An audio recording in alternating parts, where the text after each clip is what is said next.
Salam, hər vaxtınız xeyir olsun. Bugün sizlərə təşkil etdiyim metodun ikinci günüdür və ikinci günün sual izahıdır.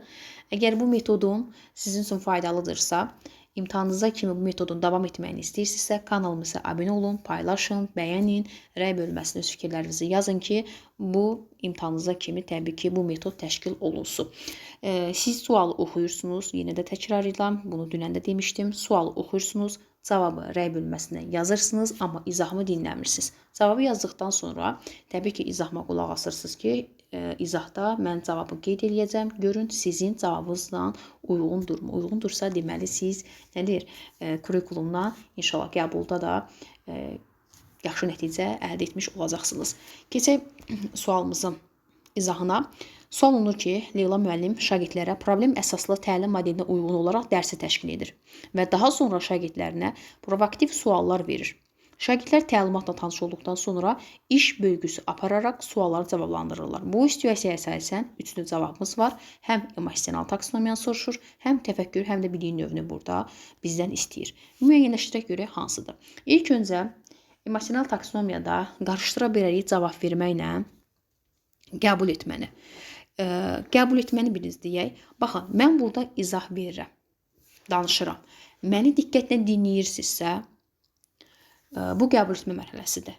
Diqqətlə dinləyirsiniz, diqqətiniz məndədir, mənə fokuslanmısınız və özünüz üçün qeydlər aparırsınızsa və qəbul etmə mərhələsində bir məqam da var ki, məsələn, bunu mən əsasən canlı dərslərdə deyirəm ki, mən izah verdikdən deyirəm ki, deyin görün mənə başa düşə bilirsiniz. Səsi açmır müdavim. Sadəcə başını yelləyir. Ki, yəni başa düşdüyünü təsdiqləmək məqsədi ilə başını yelləyir. Bax, bu da qəbul etmə mərhələsidir.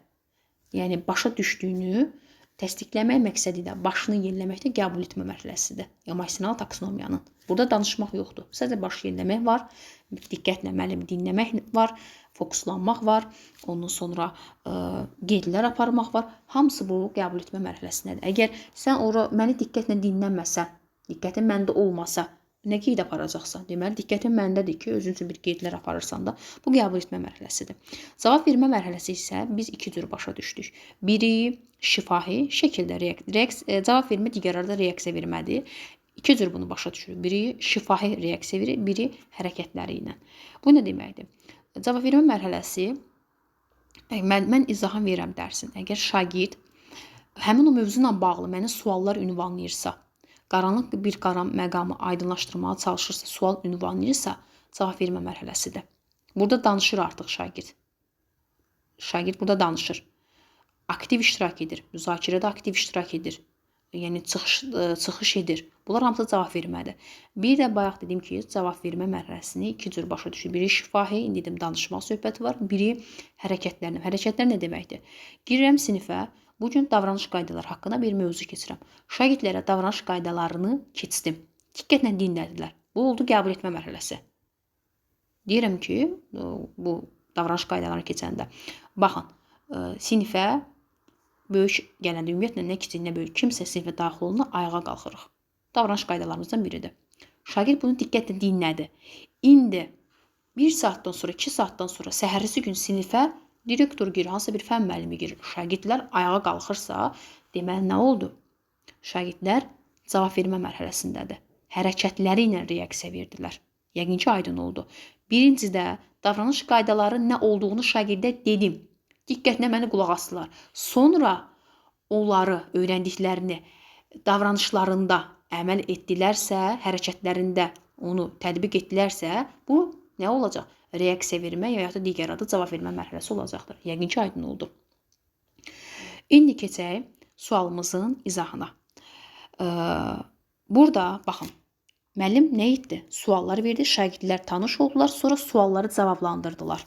Birinci emosional taksonomiyanı tapaq. Sualları cavablandırırsa, deməli, bu nədir?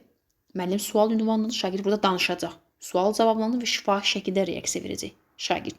Şifahi şəkildə reaksiya verirsə, müzakirələrdə iştirak edirsə, bilmədiyi mövzuna bağlı müəllimə suallar ünvanlayırsa, debat olsun, fərqi yoxdur, ümumiyyətlə müzakirə olsun, bunlarda iştirak etmək nə olacaq? Cavab vermə mərhələsidir. Bu birinci tapdı. Hansı oldu? Cavab vermə mərhələsi. Burada baxın, qəbul etmə var, ilə çıxdaş edirəm, dəyərləndirmə var, təşkil etmə var. Bunları çıxıram. A və C arasında qalırdıq. A və C arasında qalırıq. İndi gəlin, baxaq. Bu metodumuzu, bu taktikamızı qəbulda da edə bilərik. Çıxdaş edərək, belə deyim, variantlardan asanlıqla sualın cavabını tapmaq bizim şərait, bizə belə deyim də, vaxtımızın qənaət olunmasına şərait yaradacaqdır. Sualları cavablandırılır. Təsəvvür etsə deyirəm ki, ismin neçə halı var və ki, isimlə bağlı mənə bir məlumat verin. Siz nə edirsiniz? Danışmırsınız, münasibət bildirmirsiniz, fikirlərinizi səsləndirmirsiniz, səsləndirirsiniz. Fikir səsləndirmək, münasibət bildirmək, arqument gətirmək, bunlar nə olacaq? Tənqidi təfəkkürə aid olacaqdır. Tənqidi təfəkkür. Niyə görə məntəqi təfəkkür deyil? Məntəqi təfəkkürdə ümumiləşdirmə var, qruplaşdırma var, problemi sadə yollu həlli var, təsnif etmək var, misal, məsələ, hesablamaları yerinə yetirmək var. Bunlar məntiqi təfəkkürdür. Amma tənqidi təfəkkürdə danışmaq var, fikir ifadə edir, münasibət bildirir, öz şəxsi fikirlərini irəli sürür. Bu tənqidi təfəkkürdür. Deməli, cavab vermə mərhələsi təfəkkürdə tapdıq. Tənqidi təfəkkür. Gəlin bilik növünü tapaq. Bilik növü təbii ki, konseptual bilik olacaqdır. Çünki burada şəxsi münasibət bildirəcək, konseptual bilik olacaqdır. Şəxsi münasibət deyəndə, yəni metakognitiv bilikdən deyin ha. Metakognitiv bilikdə özümə münasibət var. Özümə münasibət bildirirəm ki, bugün mən sual-cavabda yaxşı iştirak etmədim. Çünki bilirəm ki, zəif nöqtəm nədir? Filan mövzunda çətinlik çəkməyimdir. Özümə tənqidi yanaşdım. Özümə münasibət bildirirəm. Başqasına münasibət bildirsəm, onlar konseptual bilik, özümə münasibət bildirdiyimə görə şəxs olaraq özümə metakognitiv bilik olacaqdır. Özüm üçün cədvəl tərtib edirəm, məsəl üçün MİQ imtahanında uğur qazanmaqda ötürü. Özüm üçün strategiya müəyyənləşdirirəm, bu da metakognitiv bilik. Görürsünüz, özümlə bağlıdır. Konseptual bilik yenə məntiqi təfəkkür. Dəkilərdir burada. Belə də ümumiləşdirmə, qruplaşdırma, təsnif etmə, kateqoriya bölmə və s. və ilaxır. Deməli, sualımızın cavab vermək, tənqidi təfəkkür və konseptual bilik. Doğru variantımız nə olacaq? A variantı. İnanıram ki, hər birinizdə nədir? Doğru bu sualın cavabını qeyd etmişsiniz. Dinlədiyinizə görə də təşəkkür edirəm.